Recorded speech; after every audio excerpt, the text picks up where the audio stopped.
జీవితాలతో ఆడుకుంటారు సార్. మీ చేతకానితనం వల్ల రమేష్ కెరీర్ లైఫ్ సర్వనాశనం అయిపోయింది. Vikram, you are crossing your limits. లిమిట్సా? మీరు వాళ్ళ చేతులు చూసారా? ఆ చేతులకైన గాయాలు చూసారా? ఆ గాయాల వెనక ఆశయాలు తెలుసా? వీళ్ళందరూ విజేతలు అవుతారో లేదంటే రమేష్ లాగా మిగిలిపోతారో అని భయంగా ఉంది సార్. అంటే ఇదంతా మేమే చేసామంటావా? బాక్సింగ్ అంటేనే కాంటాక్ట్ గేమ్, అందులో దెబ్బలు తగులుతాయని మీకు తెలీదా?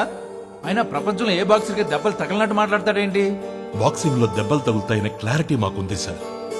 అది రాష్ట్రం కోసమో దేశం కోసమో తగిలితే హ్యాపీగా తీసుకుంటాం.